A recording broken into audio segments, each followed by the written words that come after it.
Good morning all of you.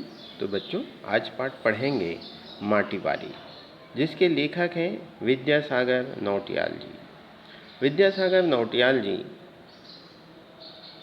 जिसके लेखक हैं, और इस पाठ में एक गरीब माटी वाली के जीवन को बड़े सजीवता के साथ चित्रित किया गया है।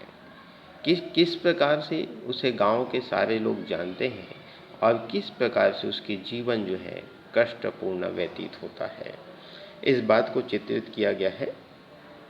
क्योंकि आप जानते हैं कि यह कहानी जो है इस कहानी में यह बताया गया है कि एक वृद्धा जो है घर घर मिट्टी पहुंचाने का काम करती है, जो गरीबी से भी संवेदनशीलता को दर्शाती है। पति के मृत्यु से वह जितनी दुखी नहीं हुई थी, उतनी उससे कहीं ज़्यादा पीड़ा जो है उसे इस जवाब से हुआ कि बुढ़िया, मुझे ज़मीन का कागज़ चाहिए, खेती का नहीं। और बांध बनने के बाद मैं क्या खाऊंगी साहब, ऐसा जब बुढ़िया पूछती है तो वास्तव में गरीब आदमी का शमशान भी उजड़ जाता है। इस बात को चित्रित किया गया है। गरीब आदमी का पास कोई शमशान भी नहीं है, इस बात को इस कहानी के माध्यम से चित्रित किया गया है।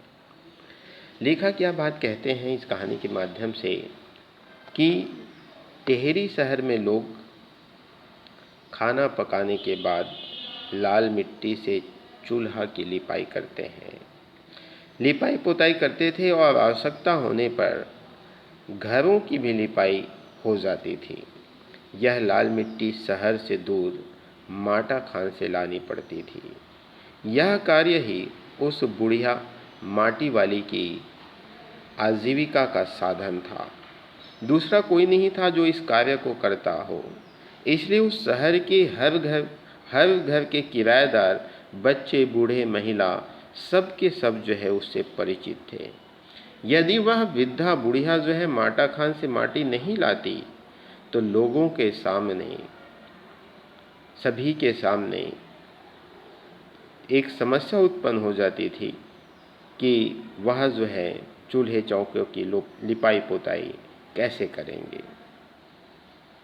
इस प्रकार से अन्य कामों की तरह इस एक कार्य को भी रोज करना बड़ी समस्या हो जाएगी। मिट्टी के लिए सब जो है उस पर ही निर्भर रहा करते थे, और उस बुढ़िया को मिट्टी के बदले कुछ पैसे मिल जाया करते थे, जिससे वो जीवन चलाया करती थी। वास्तव में भोजन कर लेने के बाद अपने चूल्हे चौकों की लिपाई पोताई करने के लिए मिट्टी को हर हालत में मौजूद रहनी चाहिए, ऐसी परिस्थिति थी। चूल्हे चौकों को लीपने के अलावा साल 2 साल में मकान के कमरों को, दीवारों को गोबरी लिपाई करने के लिए भी लाल मिट्टी की जरूरत पड़ती थी। शहर से अंदर कहीं माटा खान है, शहर के अंदर कहीं माटा खान है नहीं। भागीरथी और बिलगाना, 2 नदियों के तटों पर बसे हुए शहर की मिट्टी इस कदर रेतीली है कि उससे चूल्हों की लिपाई का काम कदापि नहीं हो सकता है। आने वाले नए नए किराएदार भी एक बार अपने घर के आंगन में उसे देख लेते हैं तो अपने आप माटी वाली के ग्राहक बन जाते हैं। घर घर जाकर माटी बेचने वाली नाटे कद की एक हरिजन बुढ़िया माटी वाली। शहरवासी सिर्फ माटी वाली को नहीं, उसके कंटर को भी, अर्थात उसके वो मिट्टी लाने का जो पात्र था, उसे भी अच्छी तरह से पहचानते थे। रद्दी कपड़ों को मोड़कर बनाए गए एक गोल डीले के ऊपर लाल चिकनी मिट्टी से छुलबुल भरा कनस्तर टीका रहता है। उसके ऊपर किसी ने कभी कोई ढक्कन लगा हुआ नहीं देखा।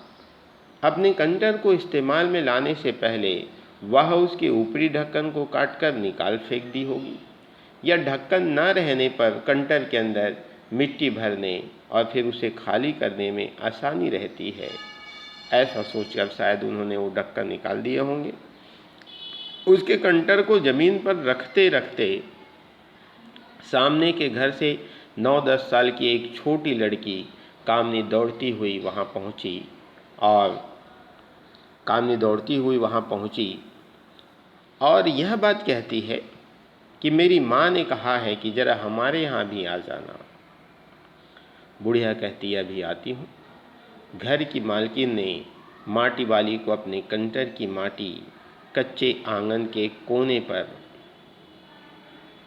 डालने के लिए कहती है और यह बात कहती है कि तू भाग्यवान है, चाय के समय में आई है। आप जानते हैं हमारे यहाँ भारतीय संस्कृति रही है कि जब भी कोई चाय नाश्ता के समय आते हैं तो हम उसे सम्मानपूर्वक चाय नाश्ता के लिए ज़रूर पूछते हैं।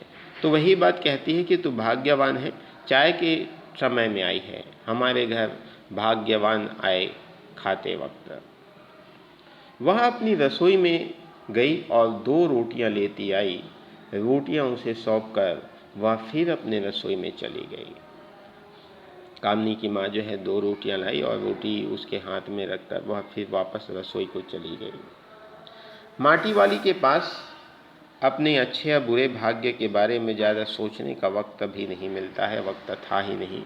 घर की मालकिन के अंदर जाते ही माटी वाली ने इधर उधर तेज निगाहें फैलाकर निगाहें दौड़ाई और इधर उधर देखने लगी।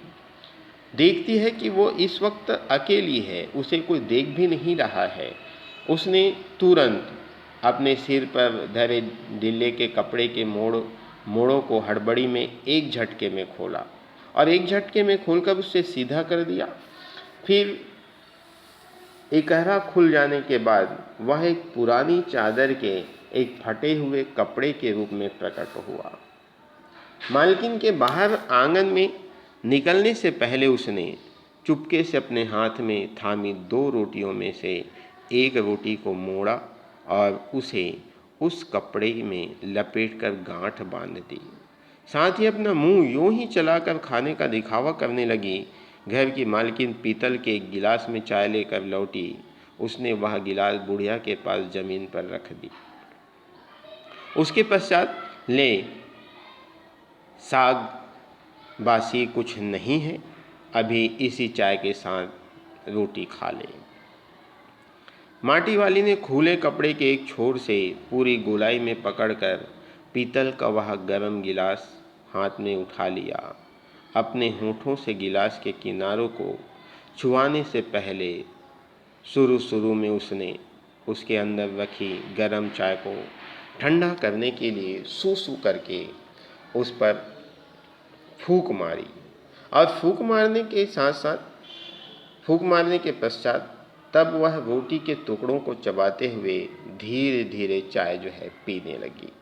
तो इस प्रकार से वह बुढ़िया जो है किसी के घर जाती है तो उसे रोटी मिल जाया करता है, किसी के घर चाय मिल जाया करता है। तो इस प्रकार से बुढ़िया जो एक रोटी को कामनी के माँ के द्वारा 2 रोटी दिया गया था, लेकिन एक रोटी को बड़े ही आत्मीयता के साथ उन्होंने एक कपड़े में लपेट कर रख ली है और एक रोटी को वहाँ उस आंगन में बैठकर चाय के साथ खाने लगती है। तो बच्चों आज के लिए इतना ही। धन्यवाद।